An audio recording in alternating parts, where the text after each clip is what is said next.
Hello everyone. सो कैसे हैं आप सब? आई होप आप सब बहुत बहुत बहुत अच्छे होंगे। और आज जो साल का आखिरी दिन, कल से 2025 शुरू हो जाएगा। मतलब कैसे कितनी जल्दी समय बीत जाता है ना। 2024 अभी कुछ टाइम पहले था और अब अचानक से 2025 आ गया। तो ये हमें यही सिखा रहा है कि समय किसी के लिए नहीं रुकता। तो आपसे भी एक्सपेक्ट कर रहा है कि आप भी किसी के लिए ना रुकें और जो आपका काम है जो है वो चलता रहे सब कुछ।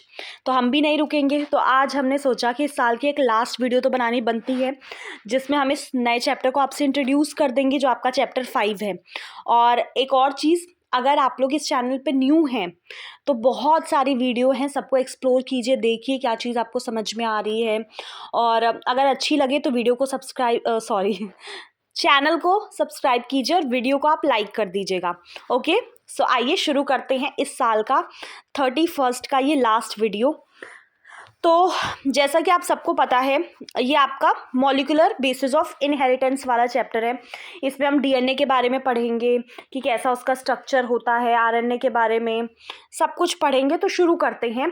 प्रीवियस चैप्टर में आपने क्या पढ़ा था? जो इनहेरिटेंस पैटर्न है और जो जेनेटिक बेसिस होता है उस पैटर्न्स का, वो हमने पढ़ लिया था। At the time of Mendel जो नेचर है उन फैक्टर्स का जो नेचर है जो रेगुलेट कर रहे हैं इनहेरिटेंस के पैटर्न को, वो हमें ज़्यादा अच्छे से नहीं पता था, नहीं क्लियर था। ओवर द नेक्स्ट 100 ईयर्स जो नेचर है उस putative genetic material was investigated. मतलब हमें जो जेनेटिक मटेरियल का नेचर जो हमें नहीं पता उसको इन्वेस्टिगेट किया गया था, culminating in the realization that कि जो डीएनए है, फिर उसके बाद हमें पता चला कि जो डीएनए है जो कि आपका डीऑक्सी राइबो न्यूक्लिक एसिड है वो आपका जेनेटिक मटेरियल है। ठीक है, एटलीस्ट ज़्यादातर ऑर्गेनिज्म के लिए, क्योंकि कुछ में आरएनए भी है। जैसे आपका एचआईवी वायरस होता है तो उसमें आरएनए आपका जेनेटिक मटेरियल है। ठीक है, तो इसमें सिंपली आपको यही बताने की कोशिश कर रहे हैं कि अब हमें पता चल गया है। ठीक है, इसमें बहुत टाइम लगा है। क्लास 11th में आपने पढ़ा था कि जो न्यूक्लिक एसिड है, जो न्यूक्लिक एसिड्स होते हैं वो आपके न्यूक्लियोटाइड के पॉलीमर होते हैं। अब पॉलीमर का मतलब क्या होता है? देखो, सबसे पहले मैं आपको ना सिंपल टर्म बता देती हूँ। पॉली मतलब होता है बहुत सारे, है ना। तो ऐसी जैसे ये एक यूनिट ऐसे छोटी छोटी जब यूनिट्स आपस में मिल के एक पूरी चेन बना देती हैं तो उसको हम लोग क्या बोलते हैं? पॉलीमर। तो वही चीज़ इसमें बता रहे हैं और इनको हम मोनोमर बोलेंगे।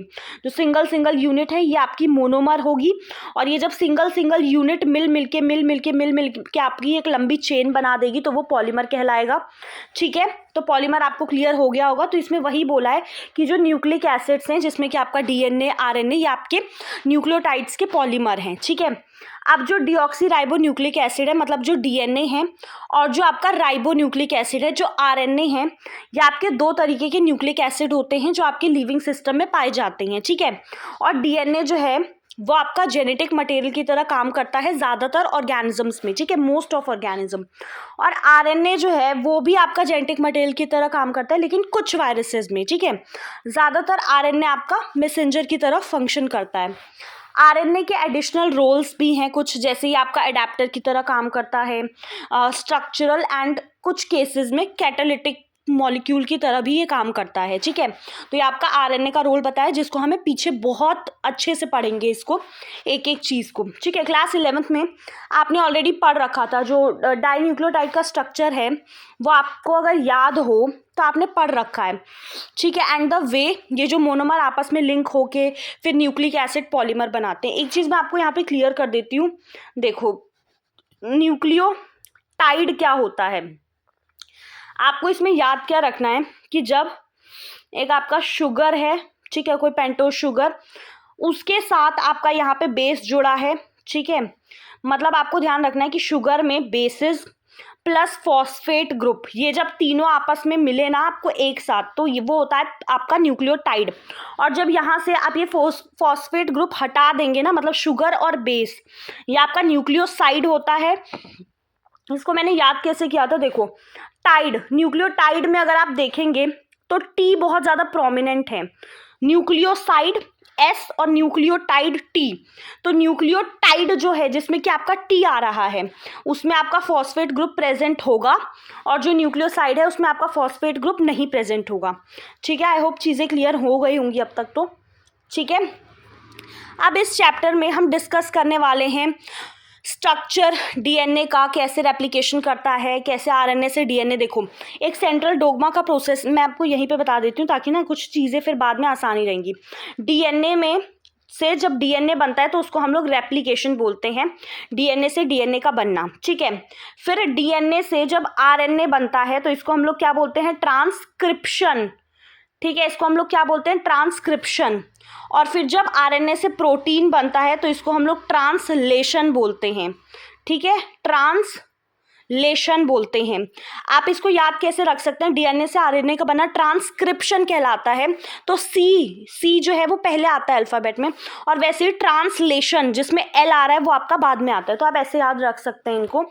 ठीक है, तो ये सब चीज़ें हमें बहुत अच्छे से पढ़नी है। जेनेटिक कोड के बारे में पढ़ना है। ठीक है, जेनेटिक कोड जिससे कि हमें अमीनो एसिड का प्रोटीन में सीक्वेंस पता चलेगा, कैसे आपका प्रोटीन बनता है जिसको हम ट्रांसलेशन बोलते हैं, and elementary basis of regulation, the determination of complete nucleotide sequence of human genome during last decade has set in a new era of genomics। इस लास्ट सेक्शन में जो essentials of human genome sequencing and its consequences, इसको हमने इसमें पूरा discuss करेंगे अभी। ठीक है, let us begin our discussion. सबसे पहले हमें स्ट्रक्चर पढ़ना है आपका किसका, डीएनए का। ठीक है, और हमें ये भी समझना है कि क्यों it is the most abundant, मतलब बहुत ज़्यादा पाए जाने वाला जेनेटिक मटेरियल है, इसका आरएनए के साथ क्या रिश्ता है।